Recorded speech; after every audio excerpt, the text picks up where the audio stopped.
Alright, I'm just going to hit you real quick with a basic die maintenance video for if you store your dies or have all your equipment in a location that's a little less hospitable. It gets humid, they rust, they just get gunked and grimed up. They're going to need cleaning, and sometimes they're really deep cleaning. So this is my method for kind of making them look as close to new as possible. So the first thing you have is rust soak. W40 makes it. There might be other brands that might work just as well. I can't tell you, this is the one I use.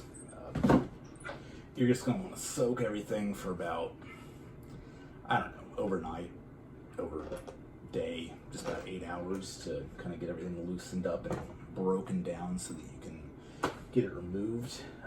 But basically, these used to be stored out in my garage. I've since moved them inside with a dehumidifier, solved the problem, but let's find one that's really bad.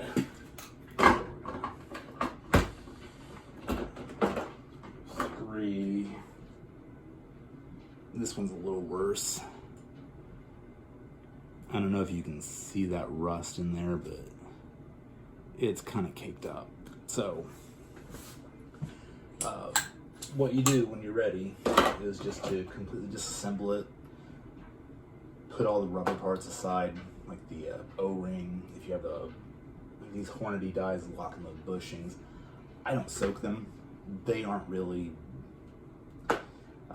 it's not really necessary to clean those. I want to say that they're aluminum, but I'm not quite sure. Anyway,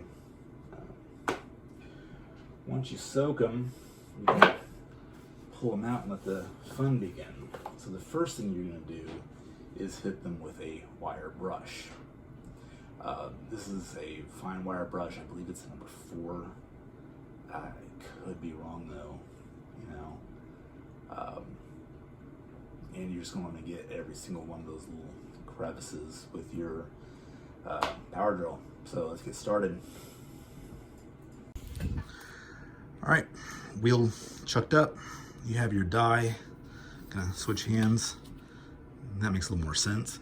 And you just want to kind of go to town.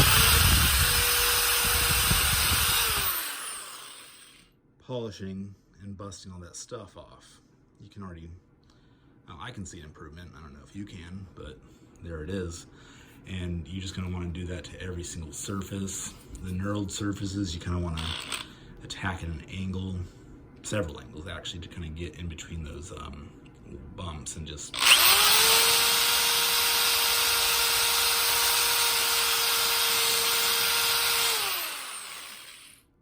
really go to town on them. And it's kind of a spit shine, but it's really getting in there and removing that rust and grime. And you just do that for every single part. I'm not going to bore you with that, so we'll move on to the next step. All right, so now the outside of all these pieces is nice, clean, and shiny. We still have to get the inside. So what's going to come in handy here is a set of bore brushes. Specifically rifle and shotgun brushes. Brass, and you should also have cotton brushes. Those are going to come into play later. Really, though, you just need to go ahead and chuck up a bore brush into your drill and start going to work. So I don't know if the lighting lets you see that, but that is still kind of nasty inside. So here we go. And the threads are going to pull the brush in. So on the wire one, it kind of works out fine. You just have to pull back a little bit harder to get it out. That's it.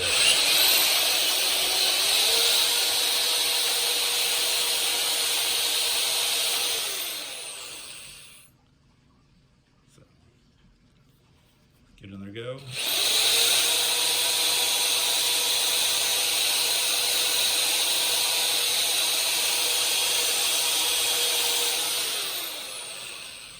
And you can see that gunk on the outside forming. That means you're removing something. So, good to go there.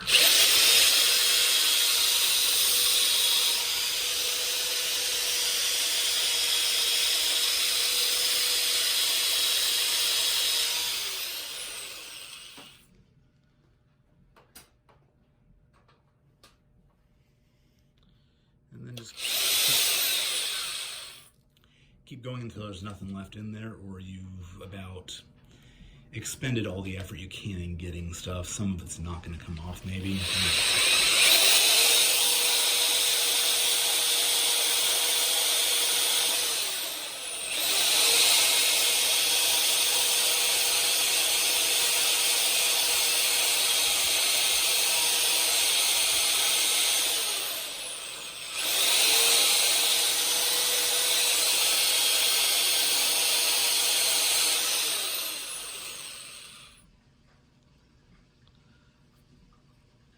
Alright, so we've wire brushed that as good as it's going to get. So go ahead and wipe it off. And then you're going to go ahead and swap it out for usually the same size cotton brush. May or may not work out exactly, because it's just kind of good enough. If it fits, it ships kind of solution. So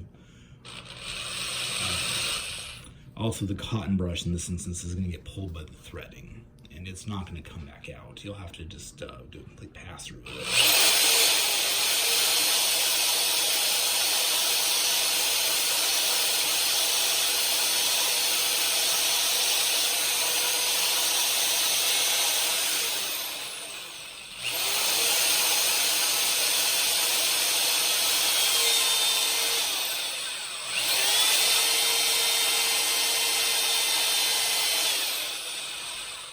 Yeah, it wants to fight me on that way out, so the only solution is to let it go through.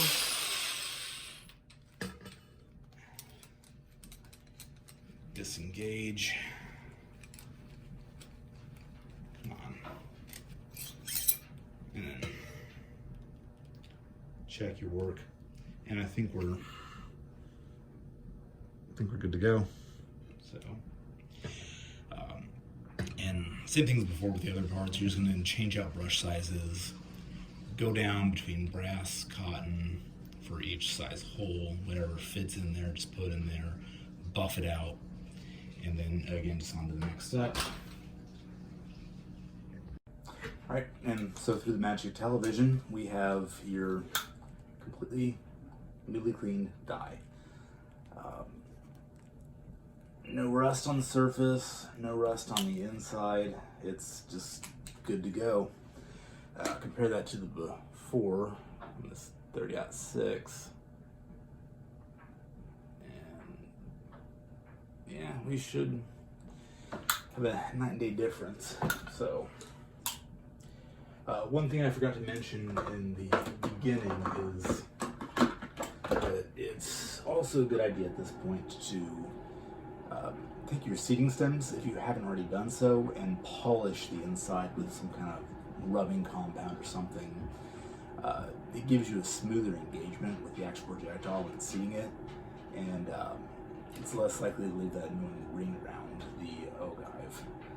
So, something to keep in mind. Also, something I may have forgotten to mention is that for the bore brushes you're going to use for this, do not use your good set. Do not use a set that you want to actually clean bores with. It's, you know, it's going to trash them pretty hard. They'll basically be your die cleaning brushes now, after you use them. So, hopefully you watch the entire video before you start taking your brushes to your dies. Anyway, now the next part of this process is pretty simple. You just go ahead and take apart your next die completely.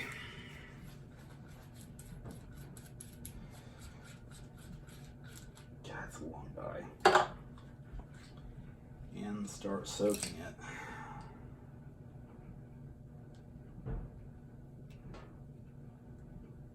The retention clip you can just throw off to the side.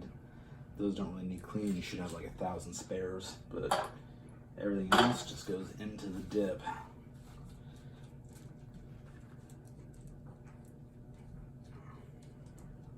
And yeah, look at that. That is some nasty corrosion. So Flip that one, it's too long.